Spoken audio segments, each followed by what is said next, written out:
we should be able to start work on the new capacity in the next few months, because 1,000 tons a day, which is enough to give 6 gigawatts. Another company which has started production. So we haven't seen the glass in the market yet, but we believe they've started production a couple of weeks ago. And another two companies are coming in on. Borosil renewable, अगर आपके पास Borosil renewable का share है, अगर आप high price में लेके अभी लो price में आपको लॉस दिखाई दे रहा है, तो आपके ऊपर क्या बीत रहा है वो मैं समझ सकता हूं, क्योंकि मैं भी उसी दौर से गुजर रहा हूं। तो recently Borosil renewable all time high से ऑलमोस्ट 50% गिर चुका है। तो अभी मुद्दा ये है, यानी कि सवाल ये है कि इतना शेयर प्राइस गिरने का पीछे का एक्चुअल कारण क्या है। तो मैंने थोड़ा रिसर्च करने के बाद 3 कारण यहाँ पे मेनली दिखाई दे रहे हैं। उसमें से एक जो कारण है जिसके चलते बोरोसिल रिन्यूएबल का शेयर प्राइस इतना नीचे गिर रहा है, तो सबसे पहले जान लेते हैं वो 3 कारण, उसके बाद वीडियो को कंटिन्यू करेंगे। तो नंबर 1, यूरोपियन फर्नेस यानी कि जीएमबी का जो प्रोडक्शन हाउस है वो थोड़े दिन के लिए यहाँ पे बंद होने वाला है, यानी कि ये रिपेयर में जाने वाला है। तो मिड ऑफ मार्च से ये शुरू हो चुका है और ये प्लांट कुछ दिनों के लिए बंद रहेगा। तो करीब करीब 45 डेज इस पर्टिकुलर प्लान के अंदर कोई भी प्रोडक्शन आपको देखने को नहीं मिलेगा। तो मैनेजमेंट के द्वारा बताया गया है कि 45 डेज इस पर्टिकुलर प्लान के अंदर कोई भी कामकाज नहीं होगा, तो ये 60 डेज भी जा सकते हैं।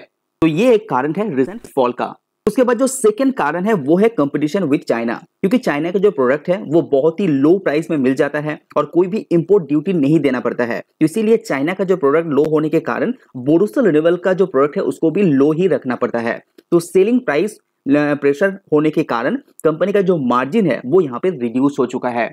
उसके बाद जो तीसरा कारण है वो है raw materials and energy cost, यानी कि दिसंबर 2022 तक जो कॉन्ट्रैक्ट था बोरोसिल रिन्यूएबल का गेल के साथ, यानी कि जो एनर्जी सपोर्ट करता था वो कॉन्ट्रैक्ट यहाँ पे खत्म हो चुका है। लेकिन उसके बाद कोई भी नया कॉन्ट्रैक्ट कंपनी ने यहाँ पे नहीं किया है, जिसके कारण कंपनी का जो रॉ मटेरियल्स का थोड़ा प्राइस है वो थोड़ा सा ज्यादा पे करना पड़ रहा है अभी के हिसाब से। लेकिन शॉर्ट टर्म के लिए कंपनी यहाँ पे जुगाड़ किया है, लेकिन लॉन्ग टर्म के हिसाब से अभी भी कोई भी सोल्यूशन देखने को नहीं मिल रहा है। तो मेनली ये 3 कारण है जिसके चलते बोरोसिल रिन्यूएबल का शेयर इतना नीचे गिर रहा है। और आज से 1 हफ्ते पहले ही मैनेजमेंट के द्वारा बहुत सारा इंफॉर्मेशन भी यहाँ पे पास ऑन किया गया है, जो बोरोसिल रिन्यूएबल के लिए बहुत ज्यादा इंपॉर्टेंट कुछ 20% of the market demand. That means Borosil being able to meet a little over 20% of the market demand. And now with enhanced capacity, we should be able to do about 43% of the market demand. तो सबसे पहले हम लोग सवाल को जान लेते हैं कि क्या क्या इंफॉर्मेशन वीडियो के अंदर रहने वाला है। तो सबसे पहले, क्या चाइना का import free solar glass Borosil renewable के लिए कोई खतरा हो सकता है? वो अभी बोरोसिल रिन्यूएबल का जो मार्केट शेयर है इंडिया के अंदर वो कैसा है और फ्यूचर में वो कैसा रहेगा? इंडियन गवर्नमेंट के द्वारा कोई सपोर्ट बोरोसिल रिन्यूएबल को मिल रहा है या नहीं मिल रहा है? साथ ही बोरोसिल रिन्यूएबल का जो फ्यूचर कैपेक्स है 1100 टन पर डे का 2024 के लिए जो फिक्स किया है उसका क्या सिचुएशन है? शॉर्ट टर्म कैपेक्स किस तरह से कंपनी करेगा?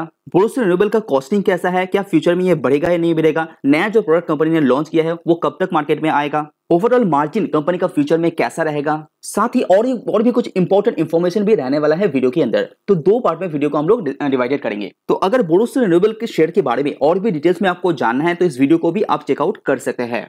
अगर बोरोसिल रिन्यूएबल का जो कैपेसिटी है उसकी बात करें तो पुराना 3 to 4 gigawatt capacity company handle करता था, और उसके बाद जो नया कैपेक्स कंपनी ने किया है 1000 टन पर डे का, उसके बाद कंपनी का कैपेसिटी आया है 6 गीगावाट नया जुड़ा है। तो टोटल मिला के हो गया 10 गीगावाट, और रिसेंट कंडीशन में 10 गीगावाट की कैपेसिटी तक सप्लाई करने का कैपेसिटी बोरोसिल रिन्यूएबल के पास है।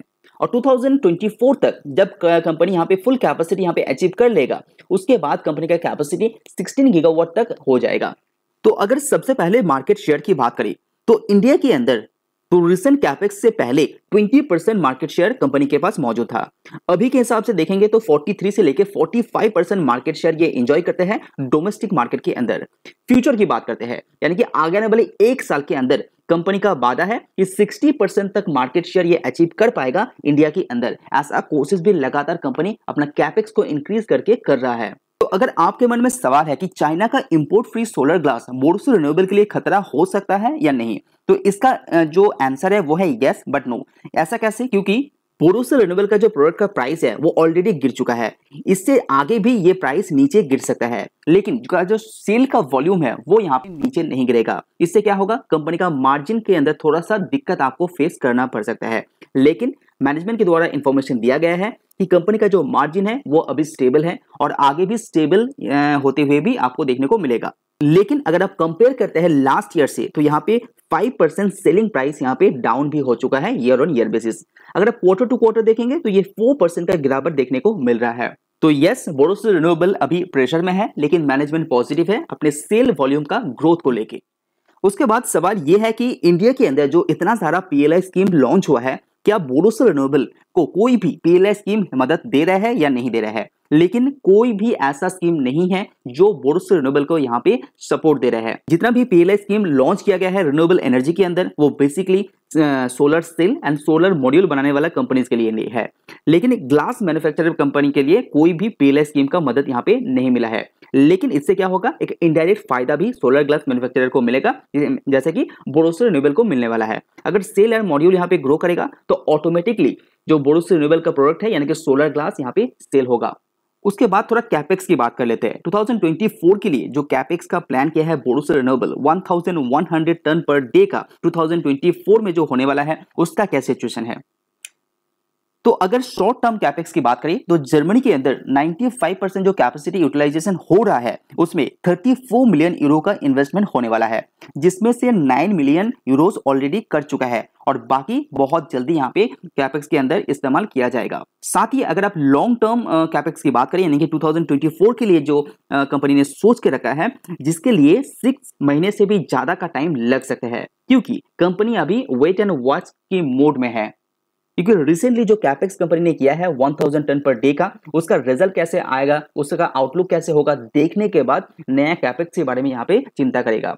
क्योंकि अगर नया जो प्रोडक्ट यहाँ पे आने वाला है उसका रिजल्ट यहाँ पे अच्छा रहेगा तो आगे आने वाले कैपेक्स यहाँ पे बहुत जल्दी होगा। अगर नहीं होता है रिजल्ट उतना अच्छा तो आगे आने वाले जो कैपेक्स है उसमें थोड़ा सा स्लो डाउन भी आपको देखने को मिल सकता है। लेकिन कंपनी का कहना है कि कंपनी रेडी है उन कैपेक्स को करने के लिए।